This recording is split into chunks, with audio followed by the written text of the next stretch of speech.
Hello, everyone. So there's quite a show going on in this global chess league competition. Let me explain.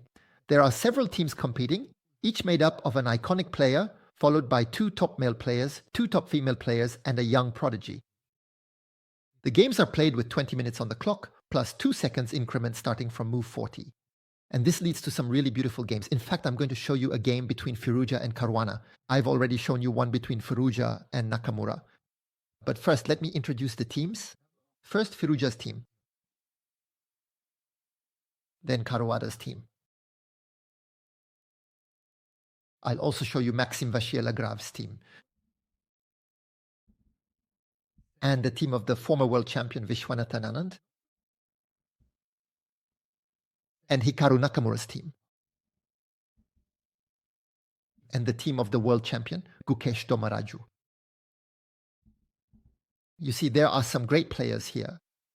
So if you haven't seen the first video I showed you of Caruana against Nakamura with a really beautiful knight attack, I invite you to click on the link above. And now we're going to look at a game by Firouzja again, but this time he's up against Caruana. So Firouzja has white and he plays e4. Caruana replies with c5, the Sicilian defense.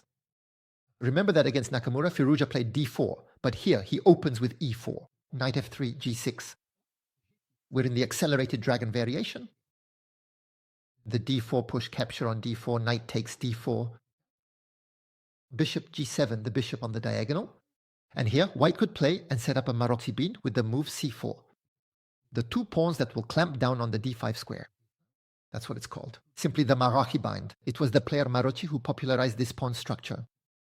But Firouzja is going to play knight c3 instead. Knight c6, bishop e3.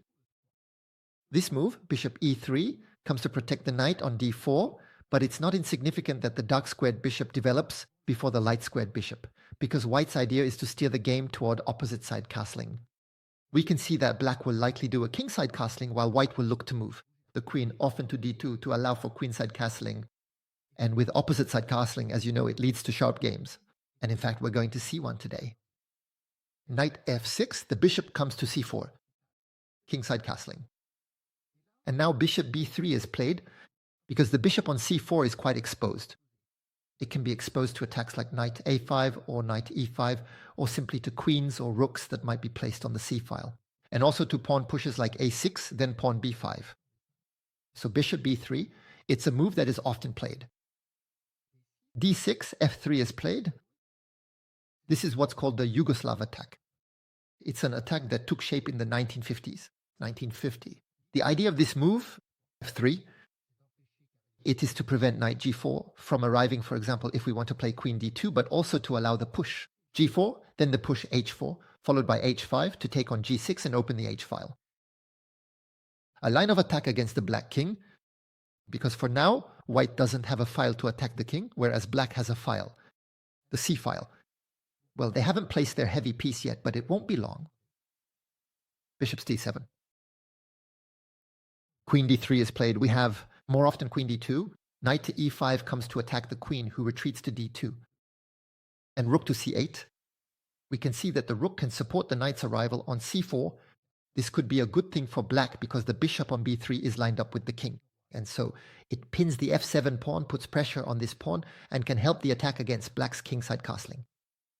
And white plays the pawn to h4. This is typical of the Yugoslav attack, but also typical of attacks with opposite side castling, since white hasn't kingside castling.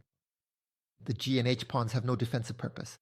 So they can launch themselves at the defensive pawn structure around the black king, like battering rams to break open the position with this push to h5.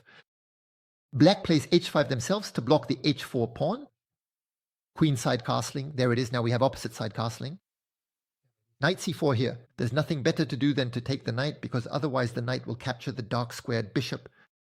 But we need that dark squared bishop to exchange it for the bishop on g7. So bishop takes, rook recaptures, the king shifts to b1, the queen comes to c7, and you can see that black is starting to increase their pressure on the c1 file.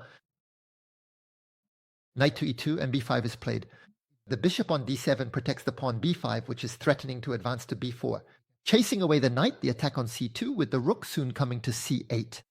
And the bishop on g7, which is also well placed to support the attack. We can see in this position that both players have mutual chances to launch an assault against the opponent's king. Knight to f4 is played. Certainly white is looking to establish themselves on the d5 square, that outpost. A good square since it would attack both the queen and the pawn on e7. Black plays f6 and pushes g4. Rook to c8 is played. We can see that black has tripled their heavy pieces, the two rooks and the queen on the file. Capture on h5, but white is the first to open up the queenside castling.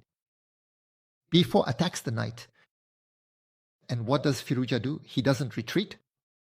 He leaves his knight on prise and captures on g6. He wants to inflict as much damage as possible on the black king's shelter. So he loses his knight with the attack on the queen, but pawn takes f7, check. So in exchange for the knight, he has just eliminated the h5, g6 and f7 pawns. The 3 pawns protecting the king. King takes f7, and the queen, which is under attack, moves over to g2. We can see the possible arrival of the queen on g6 with check, and watch out for where the king is going to go. For example, if he goes to f8, there's knight to e6, which allows an attack on both the king and the queen, and also the bishop on g7, by the way, which would be attacked twice. Black plays e5, and in fact we could play queen g6, but in any case it was difficult, if not impossible, for black to prevent this move. But Firouzja does not go to g6, he plays rook g1. He lets his knight attack to counterattack on the g7 file. If black defends with rook g8, it is because it was played in the game since black took on f4. We could play queen g6 check, and after king f8, so we have knight e6 and on king e7. We can sacrifice the queen since after rook takes, we retake the rook to win the black queen behind. And we get a lot of material back in this sequence, since we're going to take the bishop and the black rook. For example, queen takes, rook takes, king d8, rook takes, queen, king takes. And here we move. The knight may be even going to give a check. And in this position, there are 6 pawns against 4, and white has recovered all the material. And they have this distant passed pawn, a good asset in endgames. That's why after rook g1, black didn't come to defend the bishop with rook g8. They took the knight, but white recaptures the bishop. Queen takes g7 check, king e6 and queen g6. And there black will take the bishop on e3 to have these 2 pieces ahead. But it's a decisive mistake. You had to play the move bishop. d7, very hard to find, too hard to calculate in this cadence. Also, let me remind you that these are rapid games of 20 minutes. So here it was just too hard to see.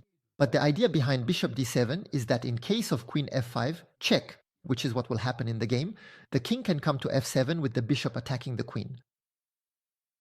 Whereas in the game, since the queen wasn't attacked, the rook can come to g6 to attack the knight. So you had to play this defensive retreat bishop d7. But in the game, as I told you, it's the bishop that was taken. So black has a 2-piece advantage, but their king is about to be attacked. Queen f5, check, king f7. The rook comes to g6. You see, since the bishop isn't on d7, we have time to play rook g6 and attack the knight. Queen e7, rook g1. And here it's decisive. There's absolutely nothing black can do. We're threatening rook g7 to win the queen. Black can't play. Rook g8, we're going to take the rook. The knight on f6 is pinned. If the queen tries to offer an exchange, for example, queen a5, also to avoid getting skewer on the 7th rank, there will be a checkmate attack. Rook g7 check. King f8. Rook g8 check. The knight is pinned. King a7. And we finish with rook g7 checkmate. So the black queen can't even move. It's terrible.